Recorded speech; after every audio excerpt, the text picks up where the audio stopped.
Indonesia ini adalah negara penduduk muslimnya terbanyak di dunia dan bisa menjadi pusat kebangkitan umat Islam di dunia, maka itu Indonesia tidak boleh dibiarkan sebagai negeri dengan penduduk mayoritas terbanyak di dunia, saudara. Karena itu upaya pemurtadan, upaya kristenisasi, upaya-upaya untuk mengurangi, saudara, jumlah muslim di Indonesia terus dilakukan oleh musuh-musuh Islam. Nggak sampai di situ, saudara. Bagaimana untuk menghancurkan kekuatan muslim di Indonesia? Kalaupun mereka tidak bisa dimurtadkan, kalaupun mereka tidak bisa dikristenkan, kalaupun mereka tidak bisa dikeluarkan dari Islam, minimal jauhkan mereka dari ajaran Islam, saudara. Supaya mereka tidak sholat, mereka tidak puasa, mereka tidak zakat, supaya mereka suka menenggak minuman keras, suka berjudi, suka melakukan kemunkaran, agar Islam hanya label saja, hanya catatan agama saja di KTP, tapi saudara, rohnya sudah bukan Islam lagi. Kenapa? Supaya Indonesia tidak menjadi pusat kebangkitan umat Islam di dunia, saudara. Umat Islam gak bakal bangkit di tengah-tengah umat yang rusak, saudara. Islam akan bangkit di tengah umat yang mulai punya al-wahyi ad-dini, punya kesadaran agama yang tinggi, saudara. Nah, maka itu, kalau tadi pertama mereka berupaya untuk supaya kita tidak jadi mayoritas, ayo kita lawan. Bagaimana lawannya, saudara? Umat Islam harus berupaya punya keturunan yang banyak dan berkualitas.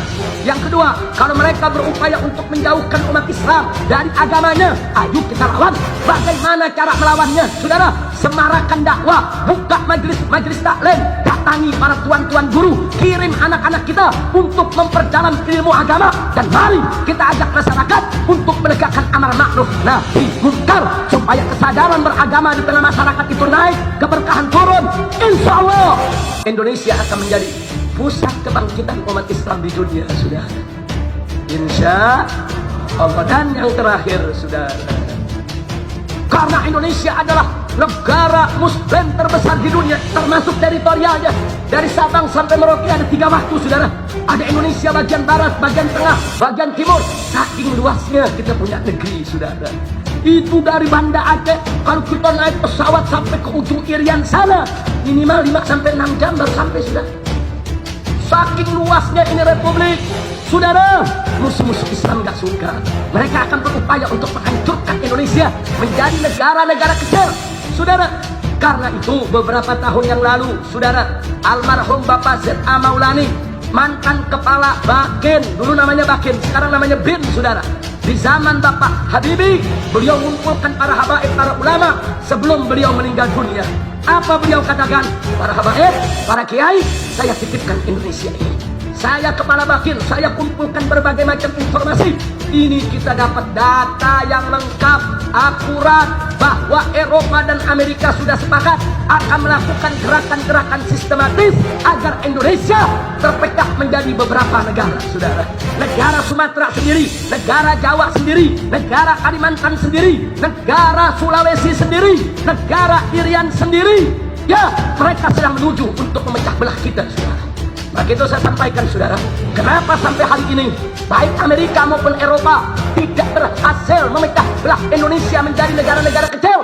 Jawabnya, saudara, karena bangsa Indonesia mayoritas beragama Islam. Mereka diikat dengan akidah Islam, mereka diikat dengan tauhid, mereka diikat dengan iman yang sama. Yang mereka punya prinsip, apapun sukunya, apapun budayanya, dan Sabang sampai Merauke, selama kita beriman kepada Allah, kita adalah bersaudara. Akidah macam itulah yang sudah mengikat kita, sehingga Indonesia sampai hari ini tidak bisa dipecah, sudah.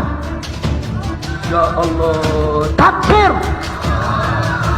Kenapa, saudara? Orang Aceh, orang Batak, orang Lampung, orang Padang, saudara, orang Palembang, orang Jawa, Sunda, saudara, kenapa kita semua mau bersatu? Kita beda-beda suku, kita beda-beda bahasa, kita beda-beda tradisi. Kenapa kita mau bersatu di bawah NKRI? Sebab kita seiman, kita seagama, kita seakidah. Akidah kita yang sudah mempersatukan kita, saudara. Makanya kalau ditanya, kenapa NKRI ini bersatu? Apa gerangan yang mempersatukan NKRI? Jawabnya, yang mempersatukan NKRI adalah Islam, saudara. Kalau Islam sudah hancur di republik ini, saudara, maka tidak ada lagi yang mengikat kita. Besok Islam Indonesia akan pecah menjadi negara-negara kecil. Apa sih yang dibanggakan Indonesia, saudara? Anda tahu Uni Soviet itu negara besar, negara besar, alat tentara aja besar. punya kapal selam, punya senjata nuklir.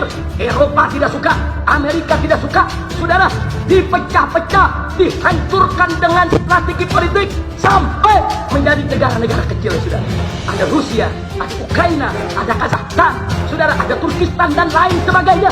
Dipecah. Begitu juga Yugoslavia, saudara. Negara Eropa Timur terkuat, saudara. Eropa tidak suka, Amerika tidak suka, saudara. Dihancurkan sehingga menjadi negara-negara Balkan yang kecil, saudara. Negara Albania, negara Serbia, negara yang itu Bosnia Herzegovina, saudara. Dihancurkan.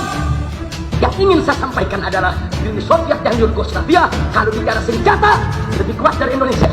Bicara tentara lebih kuat dari Indonesia. Bicara ekonomi lebih kuat dari Indonesia. Bicara dari jumlah tentara lebih kuat dari Indonesia. Kalau mereka bisa dihancurkan oleh Amerika dan Eropa, apalagi Indonesia, saudara, kalau hanya mengandalkan senjata dan ekonomi, saudara. Tapi kenapa kita masih belum pecah sampai sekarang? Kekuatan kita bukan di senjata, bukan di ekonomi. Kekuatan kita adalah di Islam, di iman, di akidah. Maka itu wajib kita jaga akidah kita kalau kita ingin mempertahankan NKRI. Insya